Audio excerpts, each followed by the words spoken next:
Samosprávneho kraja pán Jozef Vyskupič bude odovzdávať rovnako tak žltý dres tomu istému mužovi, na ktorého sa momentálne pozeráte. Anders, please wait here on the podium because you have the yellow jersey.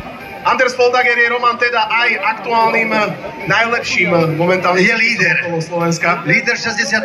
ročníka medzinárodných cyklistických pretekov okolo Slovenska s logom nového generálneho partnera. Ministerstvo cestovného ruchu športu Slovenskej republiky na drese lídra 68. ročníka medzinárodných cyklistických pretekov okolo Slovenska.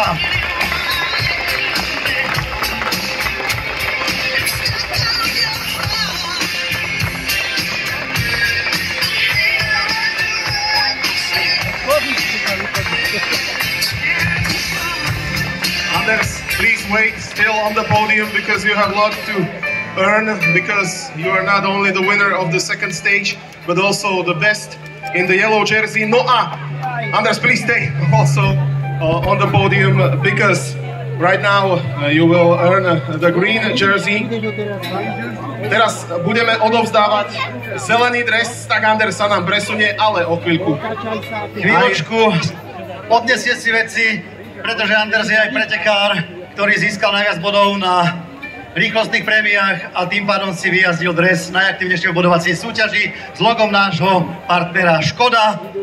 No a práve pán Roman Rajtár, vedúci oddelenia marketingu Škoda Auto Slovensko a predajca značky Škoda Bayern Center Hlohovec, bude pán Štefan Bauman, zástupca tejto spoločnosti, odovzdávať cenu opäť Andersovi Foldagerovi, mužovi, ktorému patrí aj zelený dres.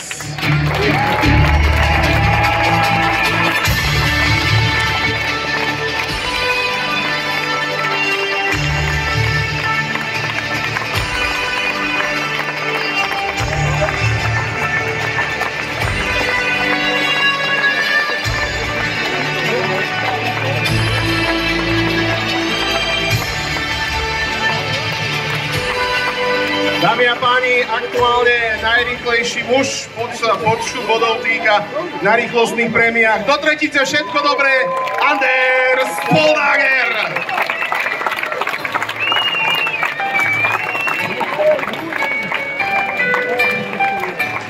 Áno, kytička pre panenky alebo fanúšikov a prichádza chvíľa, kedy vyhlásime najlepšieho vrchára 68. ročníka medzinárodných cyklistických pretekov a oblečie dres s logom ďalšieho reklamného partnera spoločnosti Janom. Bielý dres s červenými bodkami. Zaslúžene po dnešnej etape Matúš Štoček, ADT Investments. Bodkovaný dres bude odovzdávať Ivana Štefániková Bašková, zástupca spoločnosti Janom. Vítajte tu na pódiu v Hlohovci. Obrovský potlesk, je to náš Slovák, dámy a páni, a ten si zaslúži váš aplauz!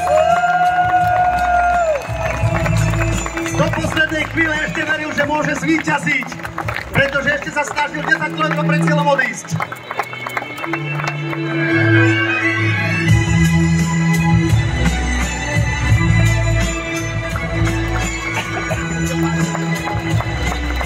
Matúš Štoček bojoval do poslednej chvíle, aj keď únik bol pohltený, ešte sa snažil nastúpiť kolegom, odskočiť a dúfal, že to dotiahne do víťazného konca.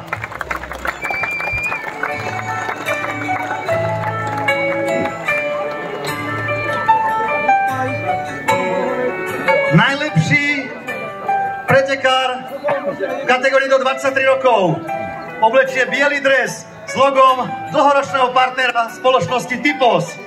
Je ním pretekár týmu Soudal Quickstep Hill Hazers.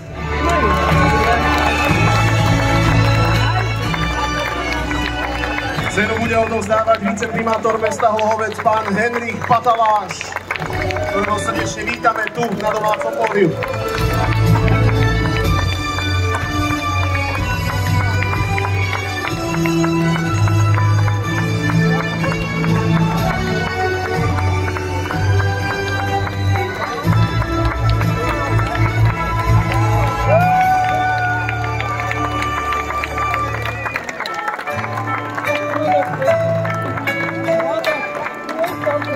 najlepší mladík, zaslúžene.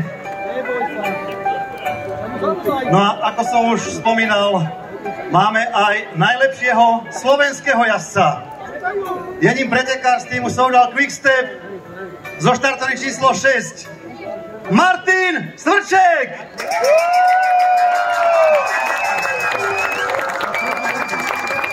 Martinovi Svrčkovi bude cenu odovzdávať prezident Slovenského zväzu cyklistiky, pán Peter Privara.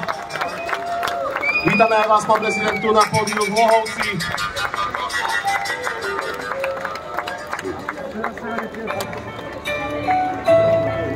No a milý Hlohovec, ešte raz ukážte, ako veľmi máte radi Martina Svrčeka, ktorý je momentálne najlepším Slovákom na okolo Slovensku.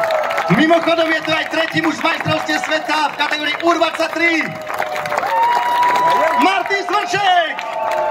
Ďakujeme, pán prezident, aj vám, že ste odovzdali ocenenie. No a nám zostáva ešte jedna tajnička, aby sme ju rozluštili. A tá tajnička znie najbojovnejší pretekár. Najbojovnejším pretekárom dnešnej etapy je odchovanec Akadémie Petra Sagana cyklistického spolku Matúš Štoček z českého týmu ATT Investments. Červené číslo do zajtrajšej etapy pre Matúša Štočeka. No a my môžeme dneska zatiaľ do rytmu, kým Matúš Štoček príde, tak poďme Hlohovec, správame trošku atmosféru, takto to vyzerá na okolo Slovenska. A na trati to vyzeralo obdobne. Vynikajúci fanúšikovia, mal som to možnosť vidieť. A Matúš Štoček prichádza na pódium po druhýkrát pre červené číslo. Najbojovnejší pretekár a číslo mu odovzdá Katarína Jakubová, generálny sekretár Slovenského zväzu cyklistiky a člen Medzinárodnej cyklistickej únie. Rovnako tak obrovský potlesk. Veľká gratulácia. A samozrejme, nesmie chýbať maskot Kamzik Tatrík. A my chceme pozvať všetkých na spoločnú fotografiu a zároveň chceme poprosiť aj primátora mesta Hlohovec Ivana Baranoviča a predsedu Trnavského samosprávneho kraja, aby odovzdali darčeky a pamiatky